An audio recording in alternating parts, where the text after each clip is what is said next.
Bonjour à vous tous. Alors, un petit peu comme la vidéo Voyage dans le temps au parc des Pin-Up, cette vidéo sera un petit peu du même format. Ce sera un voyage dans le temps par rapport à la volière. Je vais vous raconter son histoire. Delinavou présente son projet domaine art nature les lundis de la bricole consacré à la volière. Alors voilà, quand on est arrivé avec mon mari ici, quand on a fait la visite, il y avait des petites poulettes d'ailleurs, des petites poulettes grises, entre autres, dans cette volière. Et j'avais bien constaté qu'il y avait un arbre qui s'était écroulé un peu avant. Bon, bien sûr, on nous a rien dit, hein. Et effectivement, quand on a acquéri la maison et que j'ai commencé un petit peu à m'intéresser de plus près à cette volière, puisqu'on avait pour projet de récupérer des poules, j'ai constaté l'étendue des dégâts de cette chute d'arbre. En fait, je vais vous montrer. C'est lui là, c'est ce boulot-là qui est tombé. Alors, soit il est tombé sur la volière, parce qu'il était comme ça, peut-être séparé à un moment donné là-haut. Et donc il y a une partie qui est tombée sur la volière, une partie qui est tombée dans la vallée, soit à la va-vite comme ils avaient envie de vendre. Ils ont balancé le tronc en fait sur la clôture de la vallée, parce que quand on est arrivé pendant la visite, je voyais qu'il y avait un tronc qui était là en bas dans le ravin. Donc cet arbre en fait avait plié une bonne partie d'une des poutres. C'est un angle en fait comme ça. Je sais pas si vous allez bien voir, mais en fait ici c'était tout vert. Il y avait le grillage qui était déchiré et cette barre de fer, elle reposait dans le vide en fait. Elle n'était pas du tout sur ce poteau-là. Elle reposait dans le vide.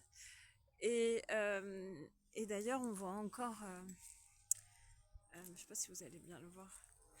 Vous voyez là, la tôle, elle est pliée. Alors ça aurait pu être pire, hein, quand même, mine de rien, elle a bien résisté. Mais donc du coup, ça a fléché, ça a bougé un peu le poteau principal qui est plus vraiment vertical, mais qui tient encore.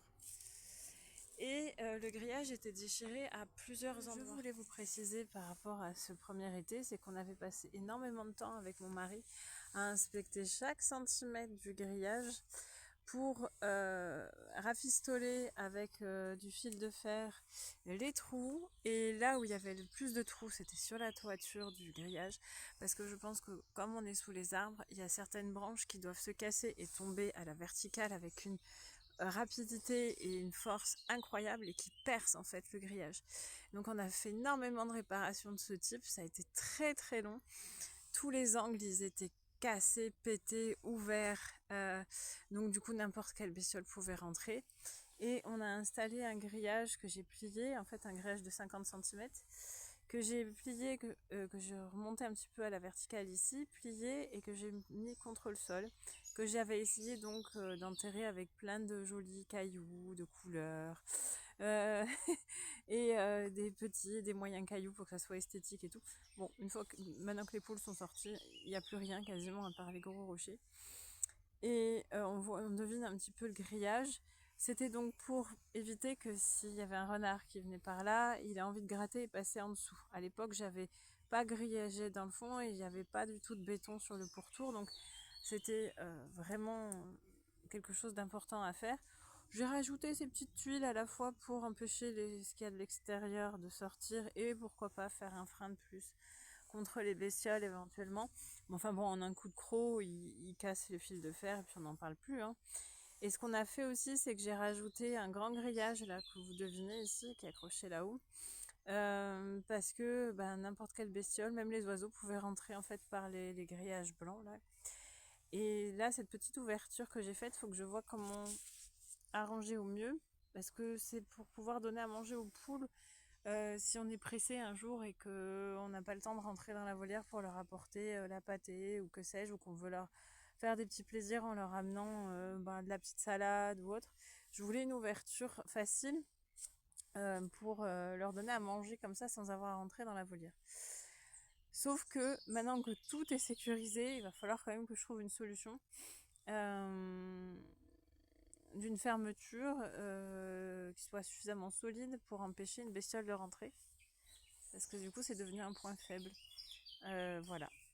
En fait, l'inconvénient de cette volière, c'est qu'elle est en sous-bois. Alors, il n'y a pas autant d'arbres que dans notre bois, dans notre mini-bois, mais il y a la présence d'arbres assez impressionnants. Il y a un grand érable qui est là, pas très loin. Il y a aussi... alors je crois que c'est un hêtre, mais je suis pas sûre. Il y a cet arbre là pareil, alors, bon, celui-là il est un peu plus loin, mais il y a celui-là qui est en plus qui est ouvert en deux comme ça, et il a été attaqué par plein d'insectes, plein d'oiseaux et tout.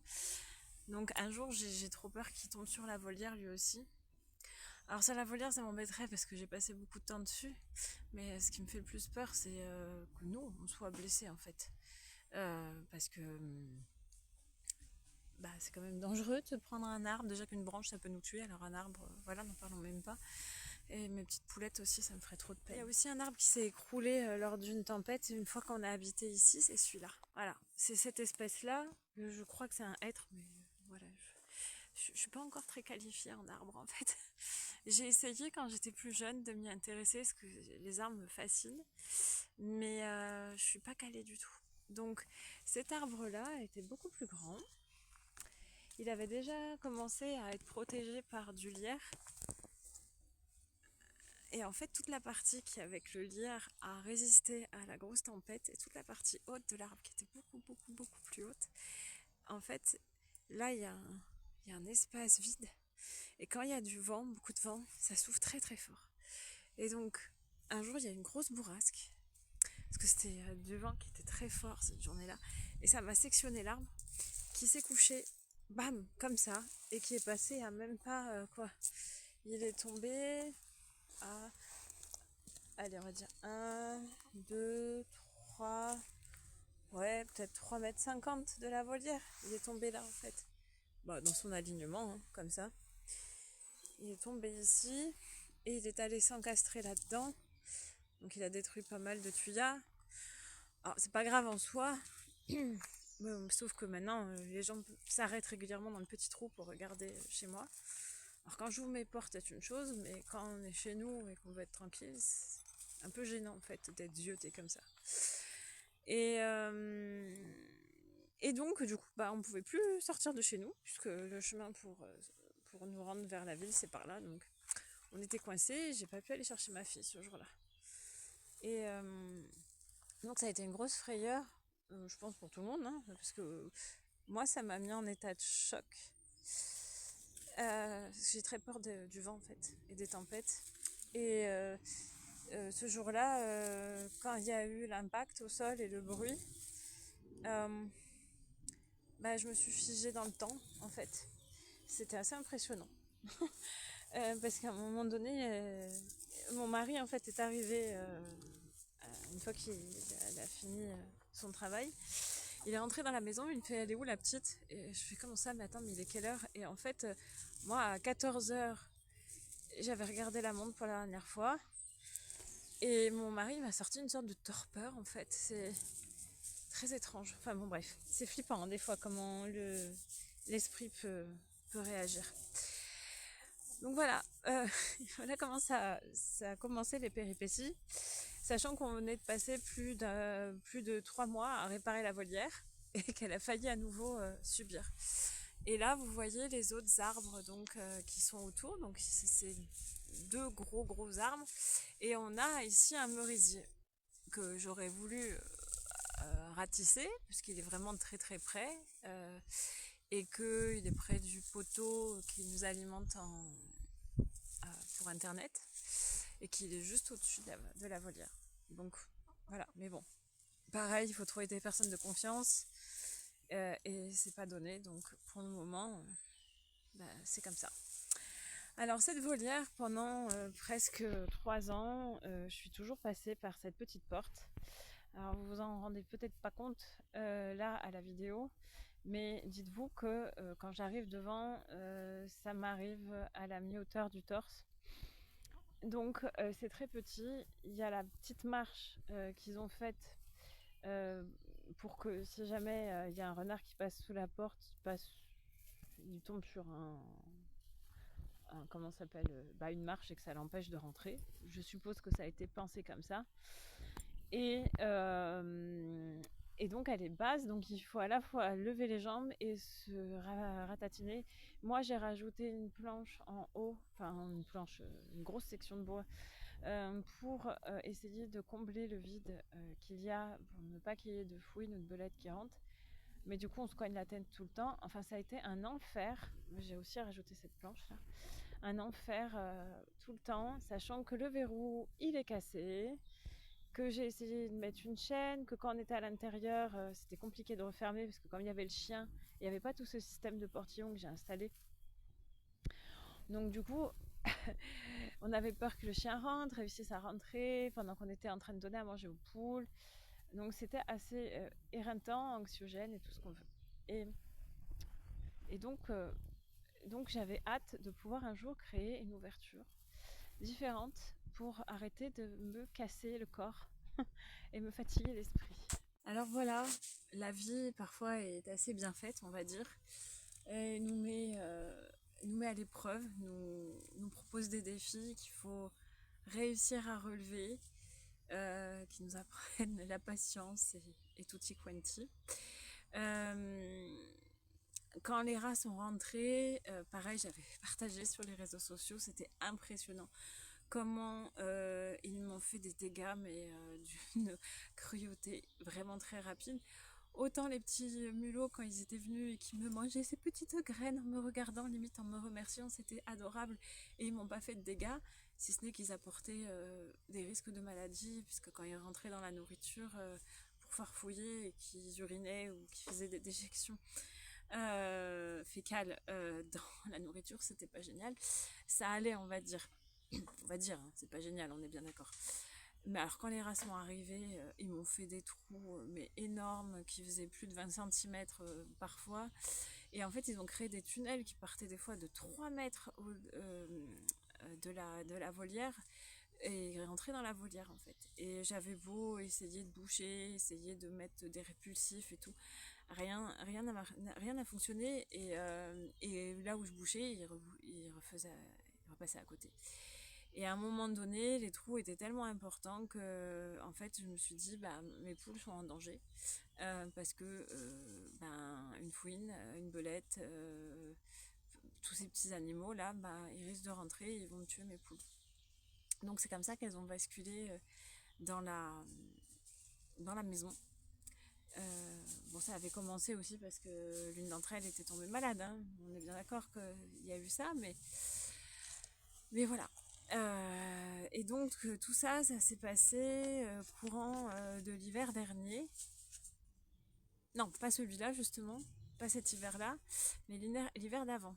Oh, je me perds dans le temps là. Pardon. Donc à partir de là, tous les jours, à chaque fois que j'ai pu, j'ai commencé à réparer les grillages, à vider la volière de tout ce que j'avais installé à l'intérieur. J'ai commencé à creuser, à décaisser comme j'ai pu, essayer de réfléchir aux travaux.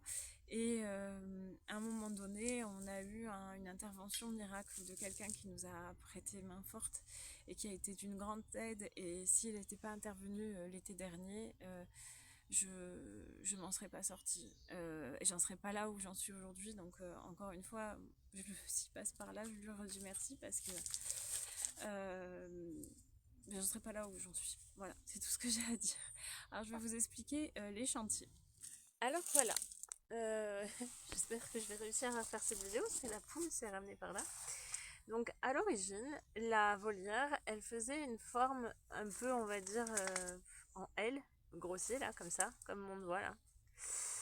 Et ici, ils avaient un poulailler qui faisait 5 mètres carrés en bois, qui était beaucoup plus bas. Il était difficile d'accès, difficile à nettoyer. La ventilation était inexistante ou très faible. Et je me suis pas sentie de mettre les poules là-dedans. Je trouvais pas ça sécurisé. Et puis par rapport à mes problèmes de santé et de dos, franchement, pour moi, c'était pas viable. Donc j'ai installé ici des branches pour qu'elles puissent utiliser comme perchoir.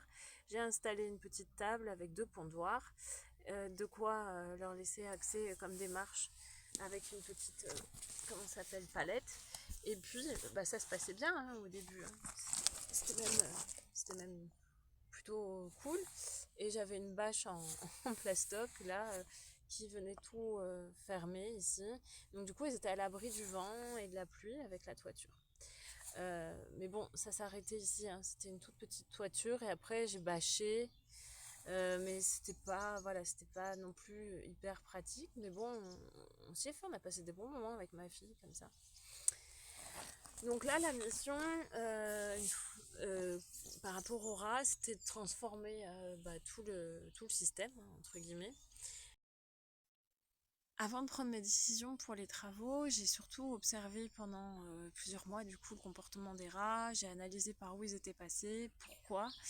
Donc il est évident qu'ils sont rentrés parce que j'avais des distributeurs en libre service dans la volière et que mes poules faisant du tri, elles m'ont laissé beaucoup de grains. Et en fait, les 2 premiers hivers qu'elles ont passés dans la volière, je mettais une très grosse couche de paille sur le sol et donc du coup je pouvais pas ramasser les grains qu'elle faisait tomber.